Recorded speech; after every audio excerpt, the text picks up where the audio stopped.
Bismillahirrahmanirrahim. Assalamualaikum warahmatullahi wabarakatuh. Alhamdulillahi rabbil alamin. Allahumma fassalli wa sallim ala sayyidina wa nabiyyina wa maulana Muhammadin wa ala alihi wa sahbihi ajma'in, amma ba'du.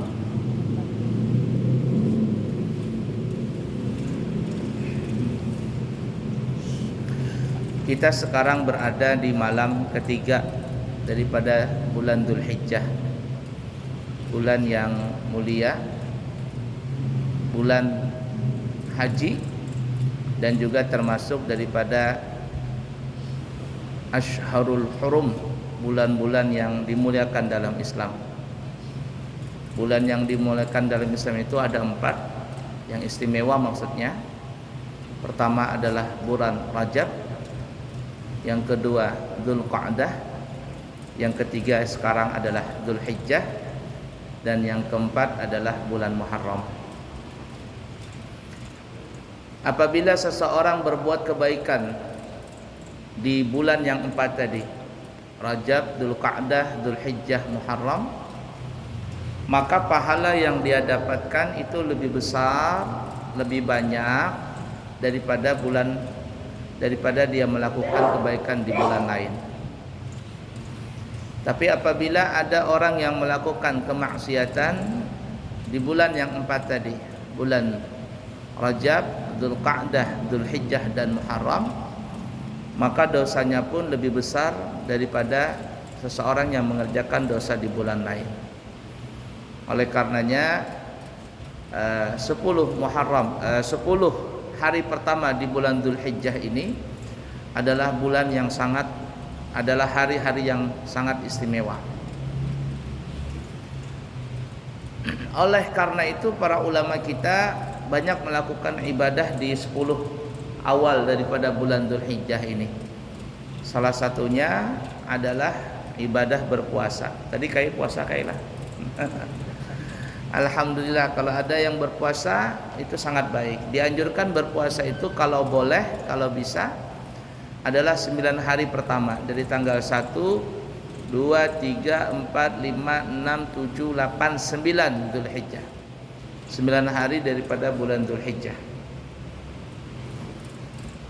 Kalau seandainya tidak bisa 9 hari awal daripada bulan Dzulhijjah, maka usahakan adalah berpuasa 2 hari di bulan Dzulhijjah ini, yakni 10 di awal, yaitu tanggal 8 Dzulhijjah dan tanggal 9 Dzulhijjah.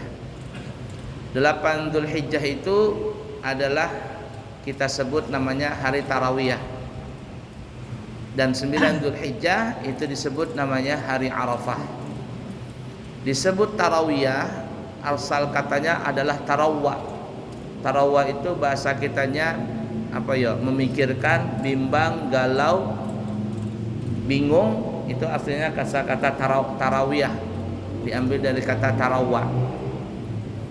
Kenapa 8 Dzulhijjah itu disebut tarawiyah atau hari yang agak bingung? Karena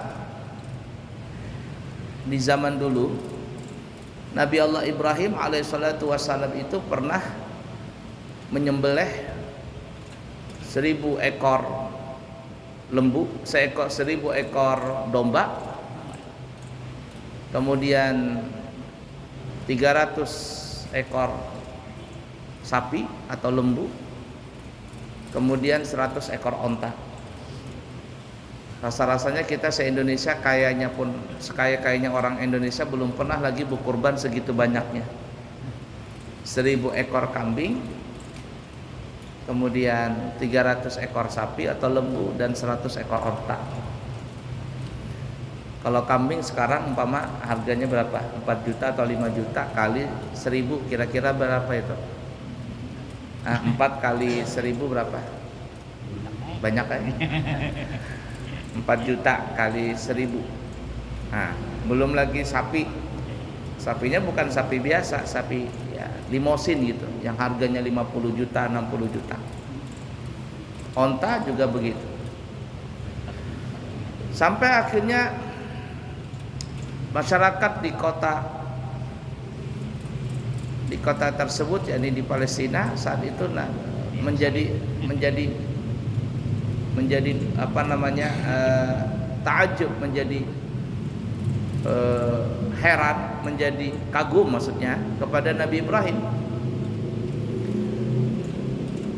Lalu kata Nabi Ibrahim, sebenarnya ini gak ada apa-apa, ini biasa saja. Kalau seandainya, kata Nabi Ibrahim, Allah Subhanahu wa ta'ala, kata beliau, mengkaruniakan kepadaku seorang anak, maka anak itu pun akan kusembelih untuk membuktikan bahwa tidak ada yang melebihi cintaku kepada Allah. Hanya kepada Allah, tidak ada yang lain. Anak nih ya, kita terus terang kalau sama anak itu kita rela berkorban. Ya, rela berkorban. Namanya anak, bagaimanapun kita semaksimal mungkin untuk membahagiakan anak itu. Kalau sama istri mungkin kita ya begitu-gitu saja, tapi kalau sama anak luar biasa kita.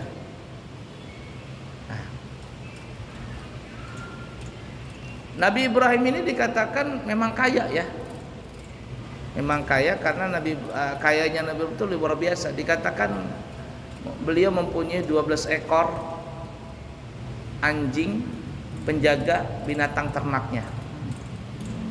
12 ekor anjing penjaga. Kalau kita di daerah sini umpama ada orang berkebun, paling-paling punya anjing 2 atau 3 ekor untuk jaga kebun. Orang jaga memelihara ayam, peternak ayam potong tuh. Biasanya orang yang beternak itu punya anjing. Ya, 1 atau 2 ekor. Untuk apa? Untuk menjaga pencuri, menjaga musang, menjaga ular yang masuk ke kandang tadi. Dan di dalam Islam sebenarnya kalau melihara anjing untuk kebun, untuk jaga binatang ternak itu nggak dilarang ya, artinya tidak berdosa. Lain kalau seandainya ada orang memelihara anjing tidak ada sebab, cuman iseng-iseng saja karena hobi melihara anjing ditaruh dalam rumah, ini nggak boleh. Orang yang memelihara anjing di dalam rumahnya tanpa ada tanpa ada hajat, maka dikatakan dalam riwayat itu orang yang memelihara anjing ini akan berkurang pahalanya setiap hari 2 qirat. Apa itu qirat? Qirat itu sebesar gunung Uhud. Gunung Uhud itu adalah gunung yang paling terbesar di kota Madinah. Gunung Uhud dinamakan Uhud karena dia paling tersendiri. Dia tidak menyambung dengan gunung yang lain. Dinamakan Uhud. Uhud adalah gunung yang satu, dia menyendiri daripada gunung yang lain dan paling besar sekota Madinah. Panjangnya kurang lebih 7 km. Ya, panjangnya kurang lebih 7 km itu Uhud tadi. Nah, setiap hari orang yang memelihara anjing dalam rumahnya akan berkurang 2 qirat. 2 sebesar gunung Uhud tadi. Pahalanya berkurang. Apalagi biasanya kalau orang yang memelihara anjing itu memang bujur-bujur kada mau sholat dalam rumah, karena malaikat tidak mau masuk dia. Jadi yang masuk itu setan, jin tadi. Nah, itu biasanya seperti itu.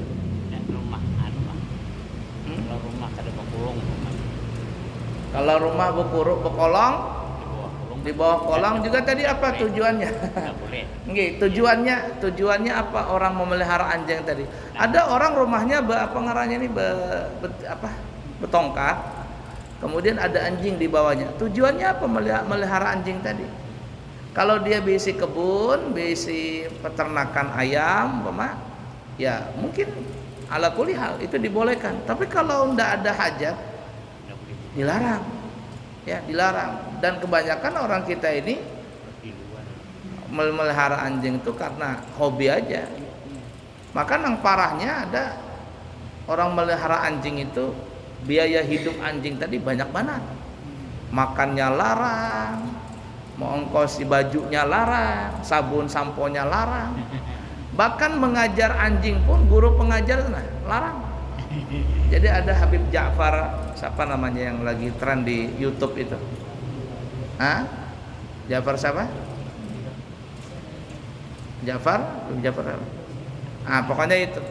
Beliau pernah dulu ngajar orang, ngajar ngaji lah di salah satu daerah, ngajar ngaji, gajinya 2 juta sebulan, 2 juta. Ketika beliau masuk di rumah orang itu, beliau ngelihat ada anjing yang punya rumah ini. Kata Habib, iseng saja, kata Habib, ini Masya Allah ini anjing. Nah yang punya rumah ini bilang, ya Habib, ini katanya anjing ini anjing pintar. Anjing pintar. Jadi kalau dipanggil, datang, disuruh jalan, suruh lari, pintar lah.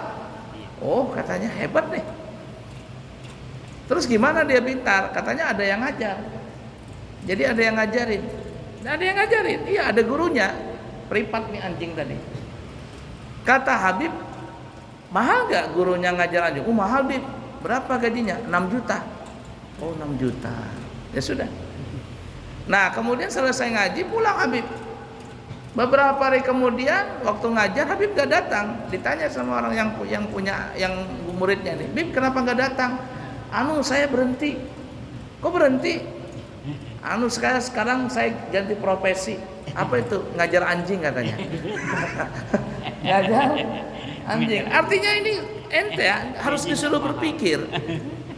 Belajar Al-Quran itu menyelamatkan ente supaya bisa selamat dari dunia sampai akhirat. Masa ngajarin untuk selamat dunia akhirat kalah gajinya dengan orang yang guru ngajar anjing tadi. Nah, kalau dia pintar paham itu. Oh iya ya. Tapi gitulah, di mana-mana kalau urusan agama pasti murah. Itu guru TK tuh berapa SPP anak TPA itu? Di pesantren sama aja. Ini 10.000 sebulan. Coba kursus di bahasa Inggris itu privat, matematika, la ilaha illallah. Orang tuanya mati-matian cari duit untuk menyekolahkan anak itu. Padahal apa nanti kalau besar? Kalau dia lulus SMA atau dia cari kerja, apakah berguna ilmu-ilmu yang belajar yang waktu dia privat itu, belajar ilmu fisika ini? Enggak. Tapi ini nih, belajar Quran, belajar hadis, belajar macam-macam di pesantren. Itu berguna dari dunia sampai negeri akhirat berguna. Cuman begitulah orang tua ini kadang enggak paham. Bukan enggak paham, enggak mau memahami itu loh. Larangnya Pang, larang di mana? Nah itu. Enggak guru TPA, enggak guru pesantren sama. Ini pesantren tuh nah. Umpama 600.000, itu pun banyak yang nunggak gak bayar-bayar beberapa bulan. Orang tuanya datang handphone larang, bermobil, tapi anaknya SPP kan ada dibayar-bayar. Itulah orang tua ini kadang-kadang ya begitulah. Tapi kalau tidak ada ya enggak apa-apa. Nah itu di pesantren kami itu kayak mungkin ada 10 orang santri nangka. Ada nang bayar, ada nang dibebaskan bayarnya, artinya kada bayar sama sekali, ada nang bayar separuh, ada yang semampunya. Kita melihat orang tuanya ini.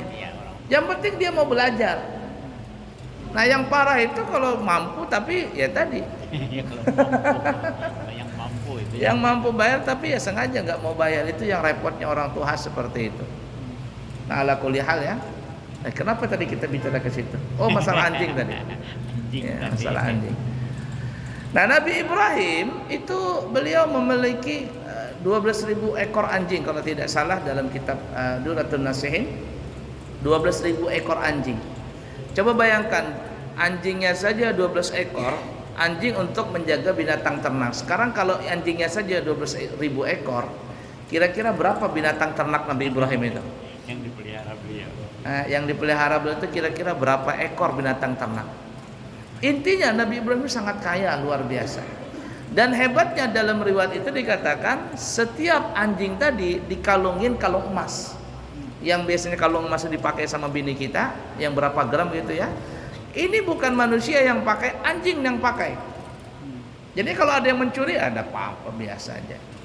Kan ada harganya itu.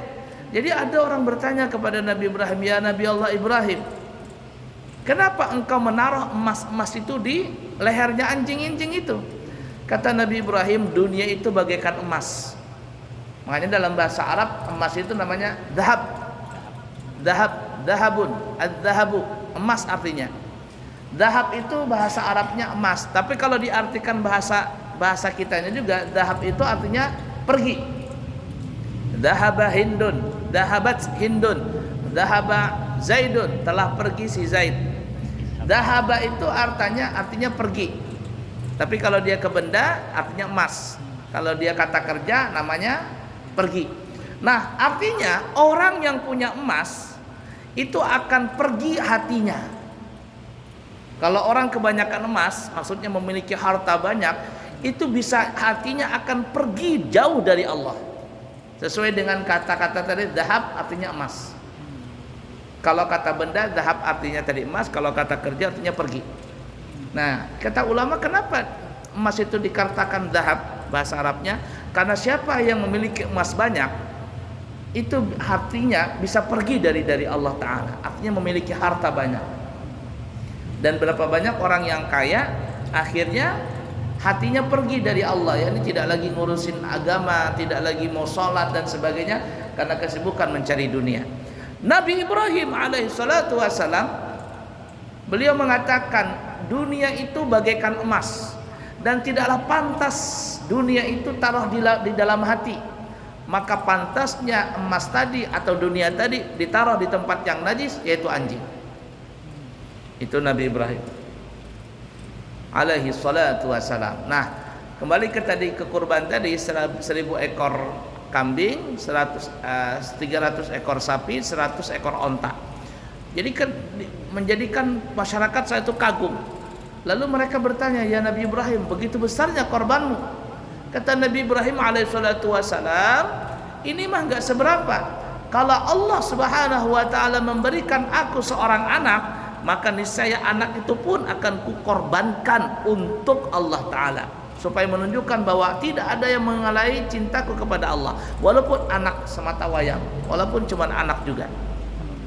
Nah, Nabi Ibrahim waktu itu nyaman, ibu pandir yang demikian. Artinya kalau anak pun dia sembelih. Kenapa? Karena waktu itu Nabi Ibrahim belum berisi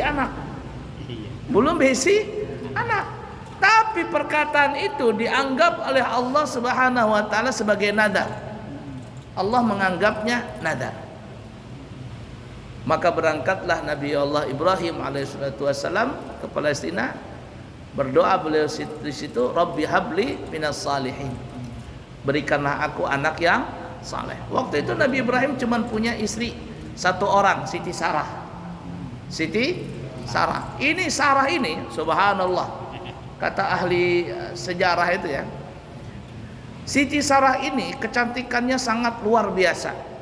Kalau seandainya Allah Subhanahu wa taala memberikan kecantikan kepada semua perempuan di dunia ini senilai 100%, maka 50%-nya itu Allah berikan kecantikan kepada Siti Sarah. Kemudian 50% kedua dibagi dua. 25% itu adalah anak keturunan daripada Siti Sarah yang kita kenal sekarang orang Israel. Makanya orang Israel itu memang cantik-cantik. Kemudian 25%-nya lagi dibagikan untuk kecantikan perempuan di seluruh dunia. Jadi ibarat kata kalau perempuan Indonesia ini sangat jauh, belum ada ujung-ujung kukunya dengan Siti Sarah itu cantiknya. Tapi kecantikan Siti Sarah ini ya yang luar biasa, dan Nabi Ibrahim sangat cinta kepada Siti Sarah. Tapi Allah Subhanahu wa taala tidak memberikan keturunan daripada Siti Sarah ini. Dengan kerelaan hati Siti Sarah ini berkata kepada Nabi Ibrahim, ya Ibrahim suamiku, ini kalau sampean sudah mulai tua begini nggak punya anak repot juga. Karena kan seorang nabi kan perlu anak, karena penerus risalah nubuah, kemudian juga nanti akan jadi nabi. Lalu Siti Sarah bilang, wahai Nabi Ibrahim, nikahi saja Siti Hajar itu. Nah, Siti Hajar nikahi. Karena Siti Hajar ini adalah hadiah, dia seorang perempuan, budak perempuan, hadiah daripada Raja Mesir. Waktu Nabi Ibrahim ke Mesir, ceritanya sangat panjang lah ya.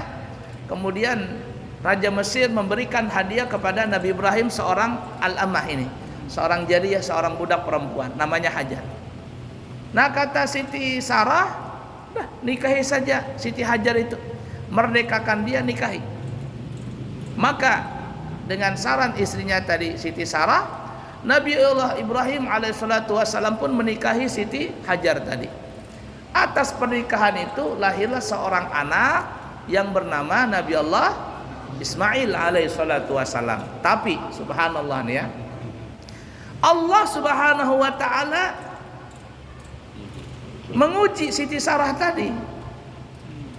Nah kata ulama, dengan berkat Siti Sarah merelakan suaminya untuk menikah lagi,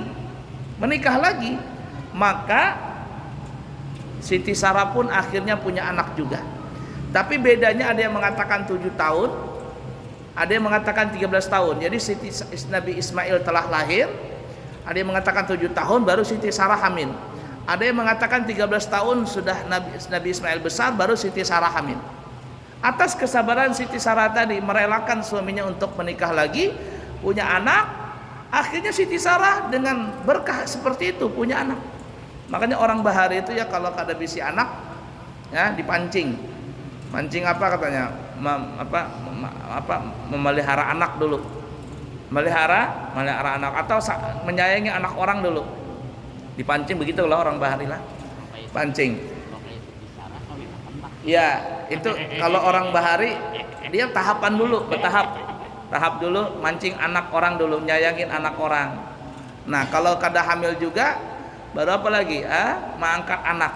Kalau kada mengangkat anak, kada hamil juga, baru menikahkan lakinya. Dan itu mujarab sekali orang Bahari begitu tuh. Ya, orang Bahari begitu tuh. Baru menikahkan suaminya. Bininya yang mencarikan. Ya, artinya merelakan. Kalau lakinya mencari, ya bini harus ridho. Merelakan suaminya menikah lagi. Itu sangat mujarab sekali. Cuman yang ketiga ini kada mau binian, itu repotnya. Satu-satunya jalan lakinya nikah berdiam-diam aja sudah. Jar lakinya daripada aku meninggal kada bisa keturunan gimana ajarnya. Nah, itu sangat mujarab nih ya. Ini yang ketiga ini mujarab. Kenapa? Karena itu adalah amalan daripada Siti Sarah. Jadi kalau kada bisa anak sudah bertahun-tahun, relakanlah istri tua ini untuk menikahkan atau suaminya menikah lagi. Dengan hati yang riang, hati-hati yang ridho. Jangan terpaksa, jangan apa-apa, betul-betul. Aku menyuruh lakiku menikah lagi supaya dia punya anak. Dan aku berharap punya anak juga aku itu. Mujarab sekali itu, sangat mujarab. Dan orang-orang Bahari seperti itu sekali. Seperti itu caranya. Ala kulli hal. Nah kemudian besarlah Siti Nabi Ismail dengan cerita sangat panjang ya, sangat panjang. Kemudian di malam tanggal 8 Dzulhijjah seperti kita nanti ya. 8 Dzulhijjah di waktu itu Nabi Allah Ibrahim bermimpi di malam hari setelah Nabi Ismail ini mengatakan 7 tahun, ada yang mengatakan 13 tahun. Nabi Ibrahim bermimpi. Dalam mimpinya itu ada suara yang mengatakan, "Ya Ibrahim, sempurnakanlah nadarmu, sembelihlah anakmu." Sempurnakanlah nadarmu dan sembelihlah anakmu. Nabi Ibrahim takajud. Satu-satunya anak. Jar Nabi Ibrahim, nah ya pangdah mimpi. Dan mimpi seorang nabi itu adalah wahyu. Lain kita. Kita ini mimpi antara 3. Entah kembang tidur. Nih kalau kembang tidur ini berarti ya kembang tidur. Dan kalau mau tahu itu mimpi kembang tidur atau tidak, kata para ahli, ketika kita bangun tidur itu cuman jaraknya kurang lebih 5 menit. Artinya ingatnya itu 5 menit. Setelah 5 menit kita lupa. Apalagi kalau kita bangun tidur langsung lupa, itu berarti kembang tidur. Kita cuman mengingat mimpi itu cuman 5 menit. Setelah itu kita lupa. Tadi malam kita tidur, mimpi apa? Padahal kita mimpi, cuman kita lupa. Itu namanya kembang tidur. Yang kedua, mimpi dari setan. Nah, mimpi dari setan bisa. Salah satu dikatakan ulama adalah mimpi dari setan adalah mimpi basah. Mimpi basah itu dari setan. Makanya para nabi, para rasul nggak pernah mimpi basah. Begitu juga kalau ada seseorang yang tidak pernah mimpi basah, berarti dia adalah seseorang yang dijaga oleh Allah. Seperti Allah yarham guru sekumpul, itu beliau nggak pernah mimpi basah, dan wajar beliau adalah menjadi seorang wali min auliya Allah. Nah, itu mimpi dari syaitan. Yang ketiga, mimpi dari Allah, yakni ilham. Kalau kita namanya ilham, kalau para nabi disebut namanya wahyu. Ada itu isyarat dari Allah Subhanahu wa taala. Nah, setelah itu Nabi Ibrahim bingung, bangun dari tidur bingung, ini dari Allah atau dari syaitan? Kalau dari Allah, bagaimana mungkin Allah Subhanahu wa taala menyuruh untuk menyembelih anaknya sendiri? Menyembelih anak sendiri tidak mungkin. Tapi kalau seandainya ini bukan mimpi dari Allah, yakni dari syaitan, juga nggak mungkin, karena mimpi seorang nabi itu nggak pernah dari syaitan, pasti dari Allah. Bingung Nabi Ibrahim. Maka tanggal 8 Dzulhijjah itu disebut namanya tarawiyah. Asal kata tarawah, yakni Nabi Ibrahim bingung, bimbang, galau, memikirkan apa ini, dari Allah, dari syaitan, dari Allah, dari syaitan. Untuk menghilangkan kegalauan tadi, maka Nabi Allah Ibrahim alaihissalatu wassalam mengambil 100 ekor onta atau 100 ekor kambing, dipotong oleh Nabi Ibrahim. Dipotong kemudian dibagi-bagikan dagingnya. Ya, berharap mudah-mudahan dengan memotong 100 ekor onta atau 100 ekor kambing ini, ya sudahlah, ini gantian daripada nyawanya Nabi Ismail. Kalau memang itu perintah dari Allah, ya ini gantiannya lah, bahasa kitanya. Nah, 8 Dzulhijjah itu disebut namanya tarawiyah. Asal kata tarawah, bingung, bimbang, memikirkan. Tapi ternyata di malam tanggal 9 Dzulhijjah, Nabi Ibrahim memimpi lagi. Hei Ibrahim, sempurnakan nazarmu, sembelihlah anakmu. Nah, berarti yang siang tadi itu artinya diterima sama Allah kurbannya, tapi nyembelih anak tetap. Mohon maaf ya, itu yang 100 ekor onta tadi, 100 ekor kambing tadi itu tidak dibagikan ya dagingnya. Karena ini nadar, maka datanglah api dari langit.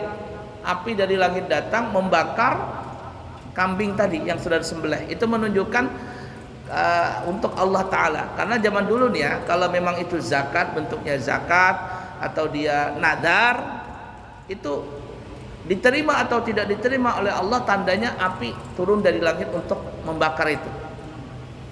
Tapi kalau cuman sedekah atau nolong orang atau berhadiah, itu nggak ada apa-apa. Dia bentuknya nazar atau ibadah wajib yang berkurban tadi, seperti Qabil dan Habil itu kan ya, api datang. Nah, begitu juga Nabi Ibrahim. Makanya Nabi Ibrahim, tenang, sudahlah, berarti diterima ini kurbanku, ya sebagai gantian nyawa daripada Nabi Ismail. Ternyata malam tanggal 9 mimpi lagi, sama seperti yang kemarin. Dan Nabi Ibrahim telah yakin bahwa ini adalah mimpi dari Allah. Nabi Ibrahim sudah kenal di dalam bahasa Arab adalah Arafah. Maka disebut tanggal 9 itu disebut hari Arafah. Ma'rifah ya, kenal dengan Allah Ta'ala. Ma'rifah kata orang kita ya, ma'rifan, orang yang kenal dengan Allah. Nah, sedangkan kata kerjanya Arafah. Artinya Nabi Ibrahim di tanggal 9 itu sudah tahu itu datang dari Allah, itu mimpi, bukan dari setan. Tetapi hari itu tanggal 9 Nabi Ibrahim belum nyembelih. Belum ada persiapan, belum mental belum kuat. Nabi Ibrahim kepingin sehari lagi menunda sehari lagi ya, menunda sehari, kemudian bisa bermain dengan Nabi Ismail sehari, penghabisanlah. Maka Nabi Ibrahim pun mengambil 100 ekor onta lalu menyembelihnya, lalu ditaruh di tanah lapang. Turunlah juga api dari langit menunjukkan kurban 100 ekor onta itu diterima oleh Allah Ta'ala. Tetapi di malam tanggal 10 mimpi lagi Nabi Ibrahim, jangan lagi nunda-nunda, bahasa kitanya nih ya, jangan lagi nunda-nunda, segera sembelih itu anak ikam. Maka di pagi hari Nabi Ibrahim alaihissalatu wassalam dengan cerita yang sangat panjang, ringkas kata, membawa Nabi Ismail ke Mina. Orang yang berangkat haji, berangkat umrah, kalau kita ke Mina itu ada namanya Jabal Kurban. Ya Jabal Kurban. Orang kita kurban, padahal kurban itu bukan bahasa Arab, bahasa itu udhiyah. Orang kita ini boleh Jabal Kurban. Dia kayak ada kayak musola kecil, mungkin 2x2 gitu ya, kayak menara kecil itu. Disitulah di atas bukit itulah katanya Nabi Ibrahim menyembelih Nabi Ismail di bukit situ. Nah, di Jabal Kurban itu ada katanya. Padahal itu kurban itu bukan bahasa Arab ya. Kurban bahasa Arabnya udhiyah. Nah, di situ katanya Nabi Ibrahim menyembelih Nabi Ismail. Ringkas kata penyembelihan pun terjadi di hari itu. Tapi Allah Subhanahu wa taala penyembelihan tetap berlangsung, tetapi digagalkan oleh Allah. Dan itu hanyalah cobaan dari Allah Subhanahu wa taala. Lalu Allah pun mengirim Jibril untuk membawa seekor domba besar datang dari surga, gantian daripada nyawanya Nabi Ismail. Ceritanya panjang, nanti Abu cerita mungkin ya, hari apa nanti Abu cerita di pondok. Kalau di sini nggak cukup ceritanya. Ya insyaallah nanti Abu cerita di pondok nanti. Nah, jadi intinya itu adalah cobaan saja dari Allah Ta'ala. Allah kepingin tahu benar nggak itu Nabi Ibrahim menyembelih tadi. Nah, tapi digantikan oleh Allah dengan seekor domba kibas yang besar. Dan dikatakan kata ulama, domba ini adalah domba yang pernah disembelih atau dikorbankan oleh anak Nabi Adam yang bernama Habil. Jadi itu dikorbankan oleh Habil, dimasukkan ke surga, disembelih lagi Nabi Ismail, dimasukkan lagi ke surga. Dan kambing itu adalah salah satu binatang yang masuk dalam surga.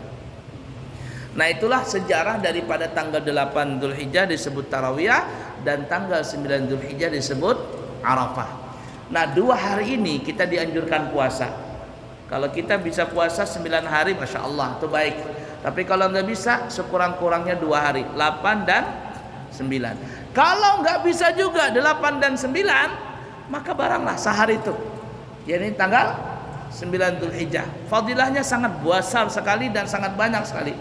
Disebutkan dalam riwayat hadis bahwa dikatakan Nabi kita pernah ditanya tentang puasa Arafah, maka Nabi mengatakan yukaffiru sanatal madiyah wal atiyah. Puasa Arafah itu akan menghapuskan orang yang puasa itu dari segala dosanya setahun yang lalu dan setahun yang akan datang. Setahun yang lalu diampuni dosanya, dan setahun yang akan datang juga diampuni. Itu perkataan Nabi. Cuman kata ulama ahlu hikmah, ini adalah sebagai isyarat dari Nabi. Zahirnya diampuni dosa kita yang lalu dan yang akan datang, tapi hakikatnya itu ada mengandung hikmah dalam itu. Kata ulama al-hikmah, salah satu hikmah dari ucapan Nabi itu adalah siapa, perhatikan ini, siapa yang berpuasa tanggal 9 Dzulhijjah, puasa Arafah, maka insya Allah orang tersebut dijamin tidak akan meninggal dunia sampai tahun depan. Kenapa tidak meninggal dunia sampai tahun depan? Dijamin karena Nabi tadi mengatakan setahun yang lalu diampuni, setahun yang akan datang diampuni. Lah kita belum tentu hidup sampai tahun depan sudah diampuni. Berarti kata ulama ini menunjukkan dia panjang umur. Nah, jadi jangan lupa kita puasa sekurang-kurangnya nanti 8 dan 9 Dzulhijjah. Yang puasa panjang umur insya Allah, setahun masih ada jaminan panjang umur. Tapi yang tidak puasa, hati-hati, jangan-jangan meninggal tahun depan itu. Ya, jadi seperti itu, 8 dan 9 Dzulhijjah ya. Nah, kemudian setelah kita puasa, besoknya kita berhari raya, memotong hewan kurban. Tidak boleh puasa 10, 11, 12, 13 enggak boleh puasa, tetapi dikatakan yaumul akli wasyurbi. Kata Nabi, tanggal 10, 11, 12, 13 itu adalah yaumul akli wasyurbi, hari pesta untuk makan dan minum. Itu pesta, makan daging, ya, makan daging sapi, daging kambing, bikin sate, bikin gulai. Nah, cuman beringat-ingat juga, apalagi sudah sama-sama.